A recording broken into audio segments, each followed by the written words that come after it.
What's up, everybody? It is Sunday, people. Welcome to the final day of Stage 2 in the 2019 Overwatch League season. We are live in Los Angeles, where the Stage 2 playoff picture will be set in stone today.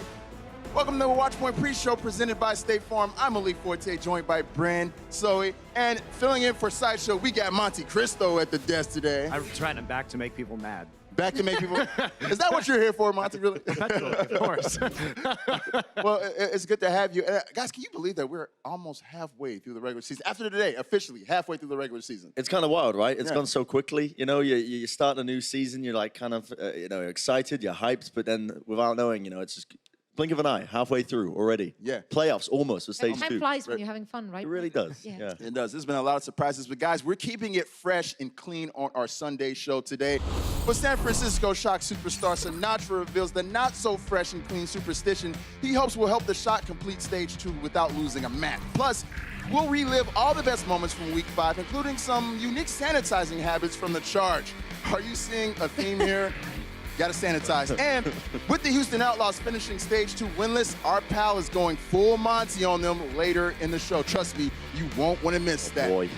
Now, when the Keys get the stroking on stage, you'll see Toronto taking on Paris and Washington facing Boston. Shanghai will try to end San Francisco's match win streak, and the final match of the day is a win or go home scenario.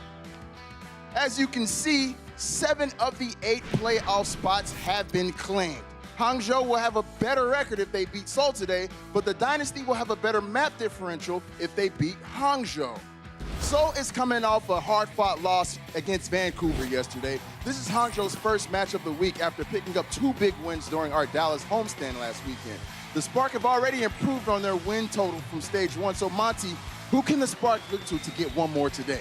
I mean, I think we have to talk about the improved performance of Gushue, not only at an individual level like we saw in Stage 1, but in terms of coordination with the team, and obviously not fielding no smite as much has helped develop that synergy. But, I've spent my entire life being an atheist, Malik, and I'm starting to believe in Godspeed on this roster because this guy has improved dramatically on the Zarya, and it's about finding the roster that works for them. They started out with a lot of Bezzy play on the Brigitte, and now it's mostly going to be Adora and Crystal coming in that role. So there's been a lot of mix-up that finally seems to be on an upward trajectory for the Spark. You've been delivered. I have been delivered. Now, the thing with the Spark is just, you all remember we came into this, not just the pink jersey impressed everyone. It was also the fact that everyone and their mother talked about how they feel so many DPS comms in scrims. We never really seen that on stage. In fact, look at that. They've played almost nothing but 3-3.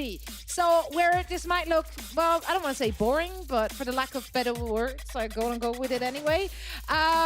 We've seen the same from Seoul Dynasty also. However, when the few times when we saw Spark or Seoul actually switching it up to 3-3, they looked incredibly strong. Yeah, when we've seen them run the multi-DPS, they look good. Exactly. So I kind of hope for more of that, but for some reason, I doubt it's going to happen today in their bout.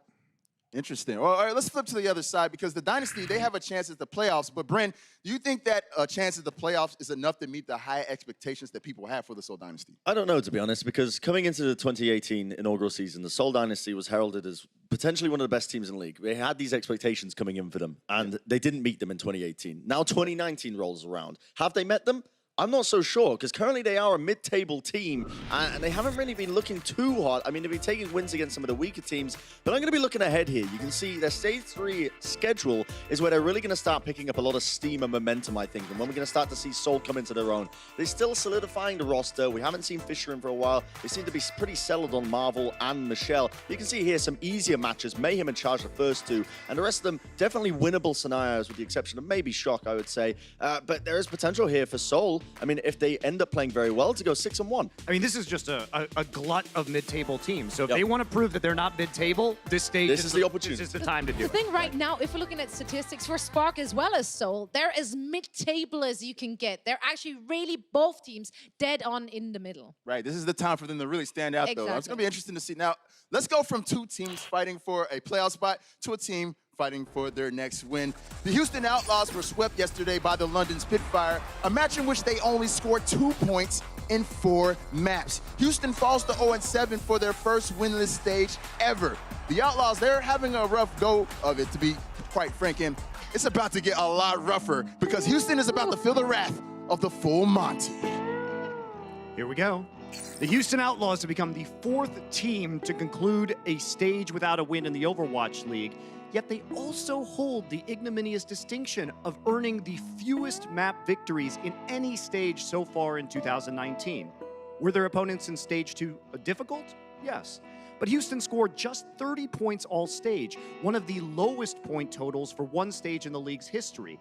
They've also been full held 10 times on non-control maps in 7 matches, which is the highest rate of being full held in Overwatch League history. The issues with the Outlaws run deeper than a single stage of the 2019 season. Persistent issues of inflexibility existed last year, most memorably from the carousel of subpar Tracer players fielded by Houston in a Tracer-focused meta. After the off-season signing of Dante, fans sighed in relief, thinking that the flexibility he brought to the team would alleviate their most pressing issues. Instead, the Outlaws continue to struggle to field players in certain positions, this time on Brigitte and Zarya. We can now see that Houston is unable to teach players on their roster new roles, which in turn creates a rigidity in their team compositions that is easily readable once an opponent knows Houston's lineup for a given map. Fans will be quick to call for changes in the Outlaws, but these changes must come from the ownership group first and foremost. The team boasts one of the smallest coaching and support staffs in the Overwatch League, and the only manner to determine the current roster's potential remains to give the players the additional resources enjoyed by other organizations. Outlaws fans should demand further support from the team's owner first and foremost before the baby gets thrown out with the bathwater. And I gotta say, Houston, Outlaws owners, I know you don't want to own the team, and I don't blame you, but it's still your responsibility to fix this. Whew, you said ignominious. Shots fired there. That was a lot. That was a lot to take in. I feel quite sad now. Yeah, it's The a music lot. really made but it. I think that when you look at it, it has to be give the players the resources to thrive first, and if that doesn't work, come back on the problem. So this is an upper management issue in your opinion? In my opinion, yes. 100%. All right, well, Monty putting some dirt on the Outlaws name right there, depending on how you look at it. But guys, speaking of dirty, when we come back, San Francisco star damage dealer Sinatra reveals an interesting ritual he believes is the key to the Shock's win streak. That's next on the Watchpoint pre-show. The Overwatch League is brought to you by T-Mobile, now connecting 99% of Overwatch League fans. Catch your league on America's network, T-Mobile.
San Francisco Shock 24 maps in a row. We don't really care about like records that much. I mean, it was nice when we got the first record of like most map wins in a row, but we don't really look at it like a perfect stage. We just go into every match with a fresh mindset.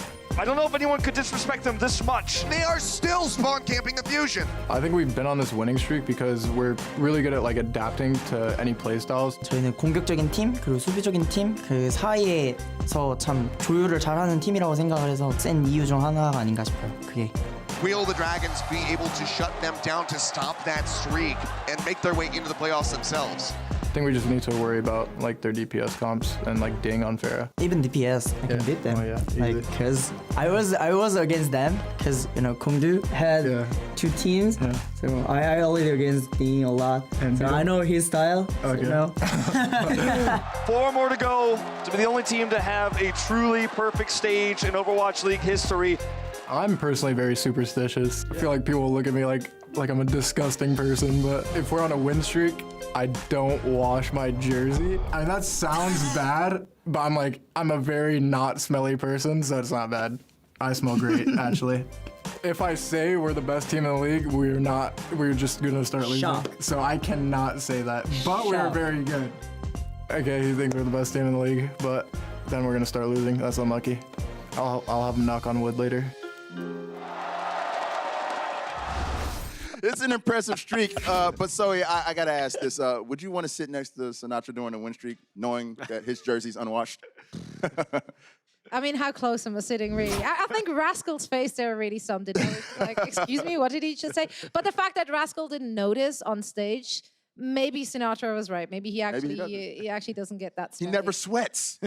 He's just like, That is that's how secret. chill he is. Yeah. Secret to his power. I've never seen him look nervous, so It's a new season. for Today that I guy, learned yeah. Sinatra doesn't sweat. you're not Well done. going to sweat very much when you're just rolling over the opponents, right? Yeah, he doesn't make it look hard. True so. talk. Well, guys, Sinatra and the Shock will battle the Shanghai Dragons today, who sealed their first ever stage playoffs yesterday with a valiant win over Chengdu. As we mentioned, though, Brent, the Shock can make some history as well by finishing with a perfect 28-0 map record for one stage if they win out 4-0 today. Yeah, unprecedented, really, isn't it? And it's a phenomenal record, and I think it kind of gets overshadowed when we're talking about Vancouver Titans a lot of the time and their win streak as well. But we do need to, give credit to the Shock here because this is absolutely absurd. Like, not dropping a map, I think, shows a fantastic sort of state of mind when they're coming into these matches because so many teams will end up just kind of dropping the ball a little bit when they go into that map 4. They've already taken the series, but Shock are just so dominant, so persistent on getting the full win, crushing their opponents, and absolutely just ridiculously ruining them. And to bring it back to the coaching, that's Krusty right there, because showing that level of discipline, I think, comes from the top down of the organization, and it's really cool to see. Yeah, he's really changed the infrastructure of that team, completely flipped it on his head. It's amazing to watch. Now, the Shock are familiar with their opponent today, as Sinatra and Super revealed to Puckett and Sideshow back in week 2 during a Shanghai halftime. Check it out. Oh, I only expect DPS from Shanghai. I mean, we scrim them, and Ding is like actually nasty at every DPS hero, so. So we scrimmed Shanghai a few times, and I don't want to leak their strats, but They're nasty. yeah, they do some nasty things on Kings Row. Very, very non-conventional.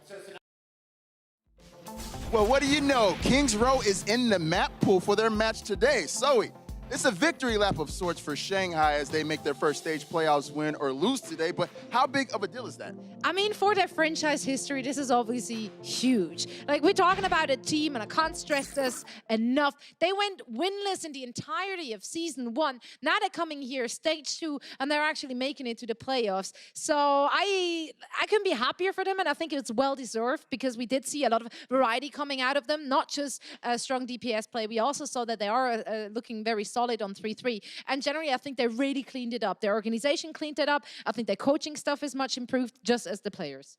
Yeah, and I really love the way the Shanghai Dragons are playing right now because they've, I think, correctly identified their own strengths. Their support line is pretty uninspired, right? We're not really spending a lot of time talking about Luffy and Koma. But when they play around their strengths, Gamsu, Ding, and DM, that's when this team gets very, very good. They dominate. I mean, the Pharah play, the Sombra play, the Wrecking Ball play coming out of them. And because they're doing that, this is what has made them strong, even though most other, even mid-table teams will have a pretty good flex support player. Shanghai doesn't have that, still rolling. So it's arguable to say that, this is going to be San Francisco's toughest test in the stage. I think so. That would be my argument. All right. Well, guys, that's interesting. But there are so many amazing moments in the Overwatch League every week. Who could even keep track? But don't worry, we do, and we'll evaluate the best next in Emote Control. This is the Watchpoint Pre-Show, presented by State Farm. The Overwatch League is powered by Intel. Game, record, stream without compromise on Intel Core i7. And by Omen by HP, the official PC and display of the Overwatch League.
So we scrimmed Shanghai a few times, and I don't want to leak their strats, but They're nasty. Dragons, no longer dormant, come out swinging. This is so unbelievable how dominant this squad has been this stage. San Francisco shocked. They maintain their record 24 maps in a row. Coma just going ham with the boops. I do like him. The Dragons, talk about a head of steam. Now they're breathing fire on top. Show us one of the most impressive defensive holds to date. This is an absolute stomp right now. And the Shanghai Dragons are slaughtering Boston Uprising. Absolutely slaughtered. At the 11th hour, the Dragons strike back. Let's see if they can pull it up. Sinatra is known as a top-ranking Zarya these days, but he's also a beast when he flexes the Sombra with top ranks in some major categories. Now, you may think 50-plus minutes isn't a large sample size, but Sinatra has the 14th most time played on Sombra. We'll see if he and the Shock can keep the win streak going today.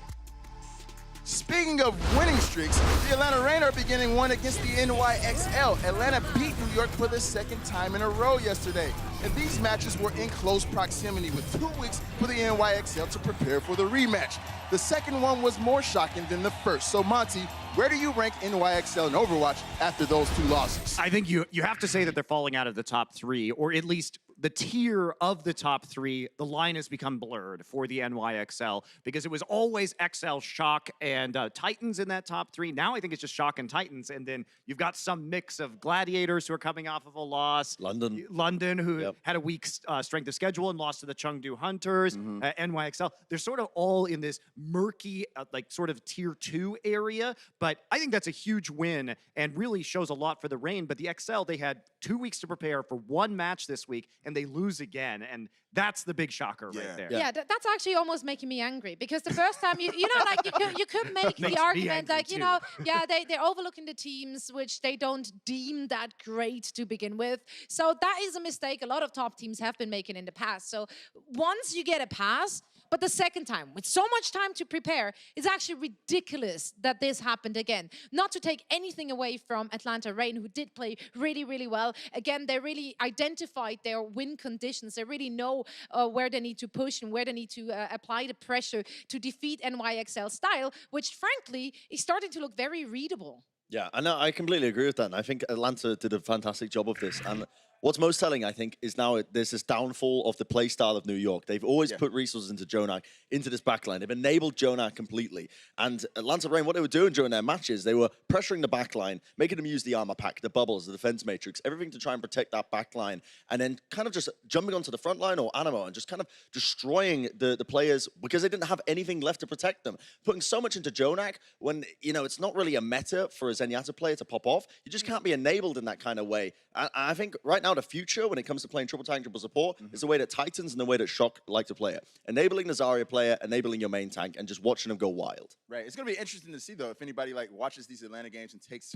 what Atlanta does and applies it in their matches, because they might have cracked the code. Yeah. We know that New York is human. Now it's time for State Farm's Emote Control, where we look at all the moments that had the emotes flying in chat. Kicking things off, the NYXL lost the war to Atlanta yesterday, but Mono definitely won this battle. The sneaky flank shatter to take out both supports on Hanamura. The NYXL did end up winning this map, by the way. What did you guys think of this? This shouldn't be working. Come on. But you really didn't check the corner? This is what happens. This is what your teammates become in chat, Salt, when you don't check the corners. I mean, I go with the Bless RNG. You know, it's a high-risk, high-reward play that paid off at the moment, but yeah, oof, you'd be It's praying. actually, so the thing about that is not that high risk because you can't see the Reinhardt from that position normally, so there's no reason to know the Reinhardt would be there.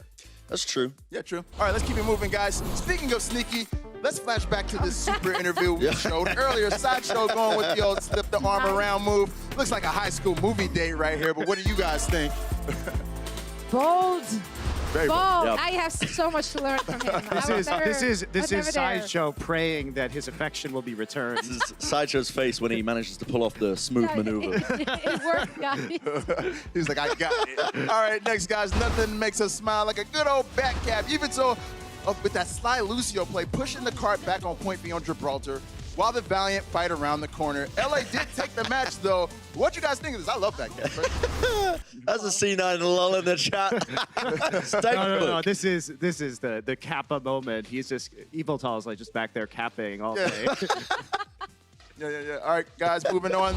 It's super frustrating when you accidentally pop your ultimate in the middle of nowhere. It's even worse when you do it in a professional Overwatch match. Ivy and Corey with the fat fingers on cue here. Yikes. What do you guys think about this? Boom.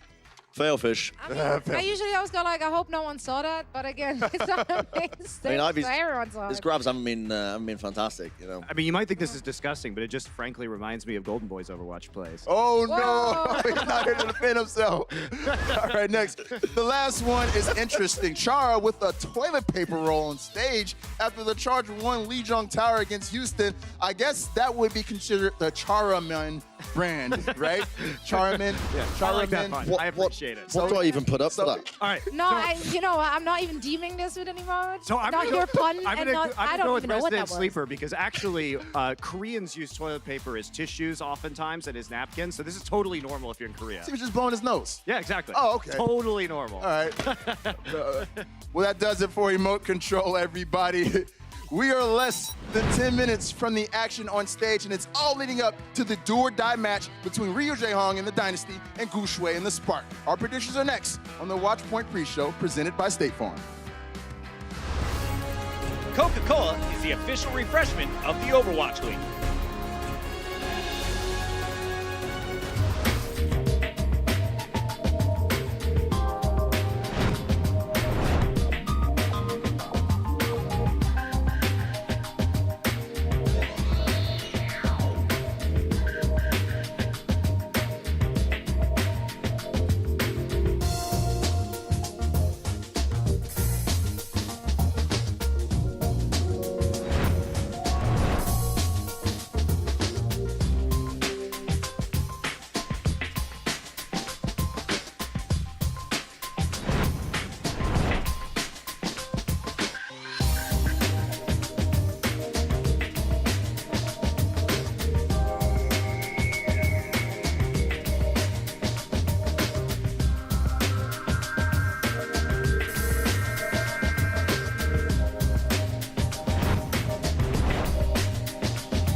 Now for the point in the show where we make wishes to the Overwatch gods and hope they are answered. It's Please Can We? Monty, start us off. Please, can we stop playing mirror 3-3 into the Titans? Is it the best strat most of the time? Yes, it is. But you know what? You have a 0% chance of winning playing mirror. Even if you have a 2% chance of playing something else, it's still better. This does not apply to the San Francisco Shock, but everyone else, don't do it. Please, please, please, can we get some milk in the Blizzard Arena in our refrigerators? Because I'm trying to listen, I'm trying to make a cup of tea. And a kettle as well, actually, while we're at it. Because listen, a lot of Americans don't know, you can't just use warm water to make a cup of tea. That doesn't make any sense. You gotta have properly heated up, properly boiling water, straight into the tea bag, milk as well. The creamer stuff, get it out of here. I don't know what it is, it doesn't work, it doesn't make sense. Please, I don't drink coffee. And a kettle. We take tea bags very seriously here at the Overwatch League.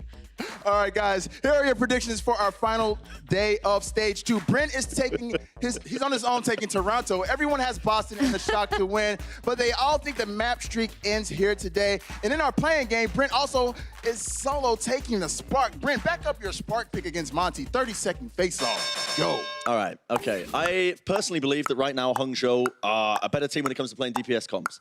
In 3-3, I think they could match Seoul right now as it stands. I think a lot of 3-3 teams, they rely on their main tanks to create a lot of plays right now, to put pressure on their opponents. Marvel, Michelle, haven't impressed me. They've looked good, they look coordinated. Haven't impressed me though. Guxue, we know is more talented than Marvel. I agree with Guxue being more talented than Marvel. And I actually think this pick is going to be quite close, so I don't refute really any of your points. But I think Seoul showed up very well in the 3-3 throughout this stage. Had a couple tough losses to the Titans and the Gladiators, but I think they're going to be all right.